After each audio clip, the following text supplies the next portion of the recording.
Bonjour à tous et bienvenue dans cette deuxième partie de votre Minute Calva consacrée aux médicaments à risque. Nous retrouvons donc Céline Bouglet de l'Omédite Normandie pour co-animer cet épisode. Dans l'épisode précédent, nous avions évoqué l'identification des risques liés à ce type de médicaments. Nous allons maintenant parler sécurisation. La deuxième étape de votre gestion des médicaments à risque est celle de la sécurisation ou définition des barrières. La réflexion sur les barrières à mettre en place doit être menée en équipe pluridisciplinaire. Conviez toute catégorie de professionnels pour vous munir de tous les points de vue, impliquer les personnes et vous assurer de leur adhésion. Les équipes doivent connaître et comprendre les règles, pour cela, quoi de mieux que de les établir ensemble.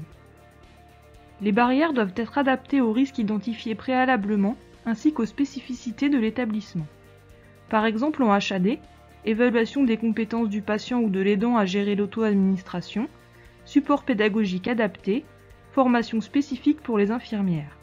Ayez aussi une vigilance accrue en cas de mouvement de personnel.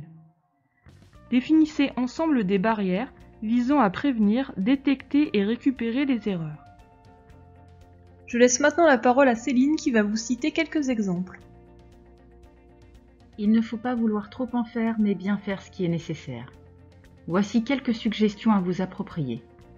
Une habilitation à certaines étapes, notamment celle de la prescription, combinée à un protocole et une validation pharmaceutique. Une identification visuelle à chaque étape, mais attention d'utiliser les pictogrammes à bon escient pour préserver la vigilance des utilisateurs. Des règles de stockage adaptées au service et diffusées. Prévoir des quick audits avec restitution immédiate. Choix de conditionnement adapté par la pharmacie à usage intérieur. Un bon conditionnement permet de réduire les risques de confusion et de maintenir l'identification du médicament jusqu'à son administration. Un signalement peut être fait à l'Agence nationale de sécurité du médicament pour contribuer à l'amélioration de la disponibilité de conditionnements sûrs. Le prêt à l'emploi doit être favorisé et les concentrations disponibles limitées. La préparation et l'administration réalisées par la même personne, en limitant les interruptions de tâches, par exemple port d'un brassard pendant la préparation, transmission du téléphone à un collègue. Un double contrôle peut être mis en place pour ces mêmes étapes, notamment pour valider le calcul de dose. Un paramétrage informatique, depuis la prescription jusqu'à l'administration, permettra de sécuriser le circuit. Exemple, alerte en cas de dose maximale, traçabilité des administrations en temps réel.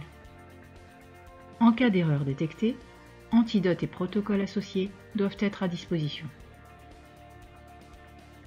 Merci Céline et à bientôt pour la dernière séance consacrée à la gestion des médicaments à risque, dans laquelle nous discuterons d'une étape à ne pas négliger, la communication.